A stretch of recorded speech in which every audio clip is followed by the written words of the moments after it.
மாவட்டம் கூவத்தூர் அருகே மாற்றுத்திறனாளி இளம்பெண்ணை பாலியல் வன்கொடுமை செய்து கர்ப்பமாக்கிய நபரை போலீசார் கைது செய்துள்ளனர். இதுகுறித்து பாதிக்கப்பட்ட பெண்ணின் பெற்றோர்கள் மாமல்லபுரம் அனைத்து மகளிர் காவல் நிலையத்தில் புகார் அளித்திருந்த நிலையில் தலைமறைவான பாஷாவை கைது செய்து விசாரணை நடத்தி வருகின்றனர்.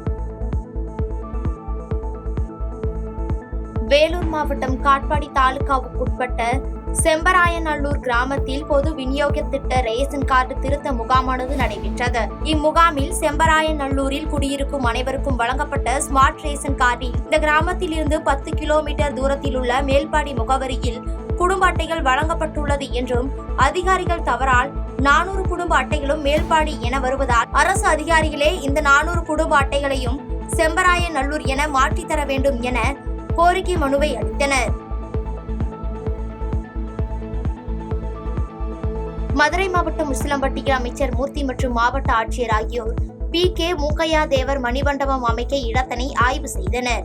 அகில இந்திய பார்வர்டு பிளாக் கட்சி முன்னாள் தலைவர் மற்றும் முன்னாள் MLA-வுமான PK மூக்கையா தேவர் மணிமண்டபம் அமைக்க தமிழக முதலமைச்சர் MK ஸ்டாலின் சட்டமன்ற கூட்டத்தொடரில் 110வது விதியின்படி அறிவித்ததை தொடர்ந்து அதிகாரிகள் ஆய்வு மேற்கொண்டனர். கன்னியாகுமரி மாவட்டம் குளித்துறை அரசு உதவி பெறும் தனியார் தொண்டு நிறுவனமான பாரதியார் நற்பணி மன்ற ஆரம்ப பள்ளி மாணவர்களுக்கான ஆண்டு விழா நடைபெற்றது. இந்த விழாவில் சிறுவர் சிறுமியர்களின் மாறுவேட போட்டி, நடனம், பாட்டு உட்பட பல்வேறு பண்பாட்டு போட்டிகள் நடைபெற்றது.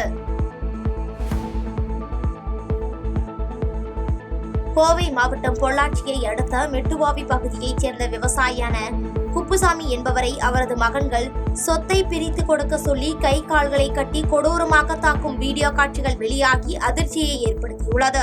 இதில் காயமடைந்த குப்புசாமி மருத்துவமனையில் சிகிச்சை பெற்று வரும் நிலையில் இதுகுறித்து நெகமம் காவல் நிலைய போலீசார் வழக்கு பதிவு செய்து விசாரணை நடத்தி வருகின்றனர். நீலகிரி மாவட்டம் கோத்தகிரியைச் சேர்ந்த ருக்குமணி என்பவர் உயர் மின்சாரம் தாக்கியதில் தனது இரு கைகளையும் இழந்த நிலையில் கோவை அரசு மருத்துவமனையில் சிகிச்சைக்காக அனுமதிக்கப்பட்ட நிலையில் அவருக்கு ஒட்டுறுப்பு அறுவை சிகிச்சை மூலம் செயற்கை கைகளை பொருத்தி மருத்துவர்கள் சாதனை படைத்துள்ளனர்.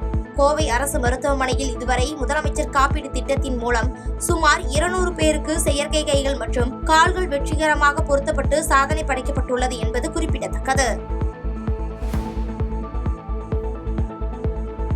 கோவை புரூக் பில்ஸ் வணிக வளாகத்தில் ஆட்டிசம் குழந்தைகளை மேம்படுத்தும் விதமாக தட்டை அமைப்பின் சார்பில் விழிப்புணர்வு காணொலி வெளியீட்டு நிகழ்ச்சி நடைபெற்றது. இதில் நடிகை கௌதமி சிறப்பு விருந்தினராக கலந்து கொண்ட நிலையில் ஒரு குழந்தை ஆட்டிசத்தால் பாதிக்கப்பட்டால் சுற்றி இருக்கக்கூடிய குடும்பங்கள் அந்த குழந்தையை ஊக்குவிக்க வேண்டும் என செய்தியாளர்கள் சந்திப்பில் வலியுறுத்தி பேசினார்.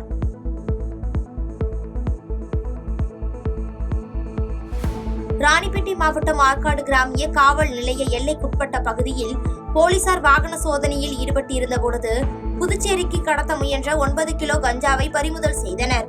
மேலும் கடத்தலில் ஈடுபட்ட ஒடிசா மாநிலத்தைச் சேர்ந்த மனோஜ் பஹேரா, சின்ன பாராஞ்சி அரக்கோணம் பகுதியைச் சேர்ந்த கஜேந்திரன் ஆகிய இருவர்கள் மீது வழக்கு பதிவு செய்து நீதிமன்ற காவலுக்கு அனுப்பி வைத்தனர்.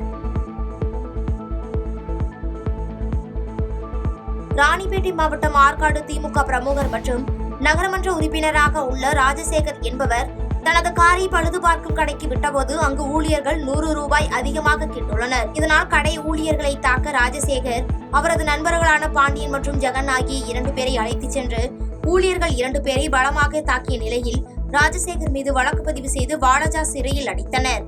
மேலும் தலைமறைவான பாண்டியன் மற்றும் ஜெகனை தீவிரமாக தேடி வருகின்றனர். விருதுநகர் மாவட்டம் திருச்சுழி அருகே ராணி என்பவர் தான் வசித்து வரும் வீடு மிகவும் சேதமடைந்துள்ளதால் தனக்கு உதவும்படி நிதி, சுற்றுச்சூழல் மற்றும் காலநிலை மாற்றத்துறை அமைச்சர் தங்கம் தென்னரசுவிடம் கோரிக்கை விடுத்த நிலையில் அமைச்சர் அங்கு நேரில் சென்று ஆய்வு மேற்கொண்டார். பிறகு திருச்சுழி ஊராட்சி ஒன்றியத்தில் ஊரக வளர்ச்சி மற்றும் ஊராட்சித்துறை சார்பில் நடைபெற்ற கலைஞரின் கனவு இல்லம் திட்ட பயனாளிகளுக்கு பணி தொடக்க ஆணை வழங்கும் விழாவில் ராணிக்கு 3.50 லட்சம் ரூபாய் மதிப்பிலான கலைஞர் கனவு இல்லம் பணி தொடங்க ஆணையை அமைச்சர் தங்கம் தென்னரசு வழங்கினார். கிருஷ்ணகிரி மாவட்டம் ஊத்தங்கரை அருகே வேடியப்பன் என்பவருடைய விவசாய தோட்டத்தில் கட்டி வைக்கப்பட்டிருந்த 4 கன்று குட்டிகள் மர்ம விலங்கு கடித்து உயிரிழந்த சம்பவம் அப்பகுதியில் சோகத்தை ஏற்படுத்தியுள்ளது.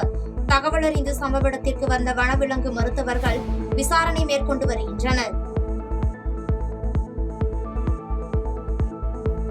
காஞ்சிபுரத்தில் தூய்மை பணியாளர்கள் சம்பளத் தொகை காலம் தாழ்த்தி கிடைக்கப் பெற்று வருவதாகவும் அதிக பணி சுமையை தருவதால் மன அழுத்தம் ஏற்படுவதாக கூறி 6வது கோட்ட பிரிவில் 30ற்கும் மேற்பட்ட தூய்மை பணியாளர்கள் பணியை புறக்கணித்து திடீர் போராட்டத்தில் ஈடுபட்டனர். தொடர்ந்து மாநகராட்சி கவுன்சிலர் உள்ளிட்டோர் பேச்சுவார்த்தையில் ஈடுபட்ட நிலையில் இதனால் அங்கு பரபரப்பு ஏற்பட்டது. வேலூர் மாவட்டம் காட்பாடி சித்தூர் பேருந்து நிலையத்தில் கழிவுநீர் கால்வாயில் இருந்து கழிவுநீர் வெளியேறுவதால் பொதுமக்கள் கடும் அவதிக்குள்ளாகி வருகின்றனர்.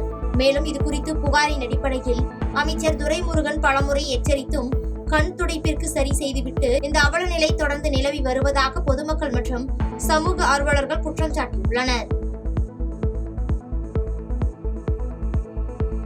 சிவகங்கை மாவட்டம் காரைக்குடி அண்ணா நகர் அருகே 9 வயது மனநலம் பாதிக்கப்பட்ட பெண் குழந்தையை வளர்ப்பதில் சிரமம் ஏற்பட்டதால் ஆட்டோ ஓட்டுநர் தனது மனைவி குழந்தையுடன் விஷம் அருந்தி தற்கொலை முயற்சியில் ஈடுபட்ட சம்பவம் அப்பகுதியில் பெரும் பரபரப்பை ஏற்படுத்தியுள்ளது. இதில் மனநலம் பாதிக்கப்பட்ட சிறுமி விஷாலினி சிகிச்சை பலனின்றி பரிதாபமாக உயிரிழந்த நிலையில் தந்தை லிங்கம் மற்றும் அவரது மனைவி பானுமதி ஆகிய இருவரும் மருத்துவமனையில் தீவிர சிகிச்சைக்காக அனுமதிக்கப்பட்டுள்ளனர்.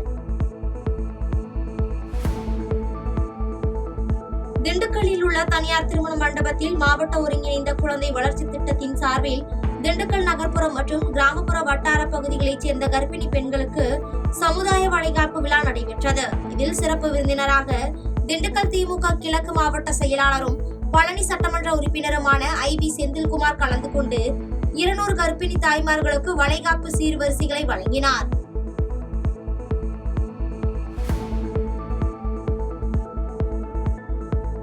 பாதகம் செய்பவரை கண்டால் நாம் பயம் கொள்ளலாகாது பாப்பா.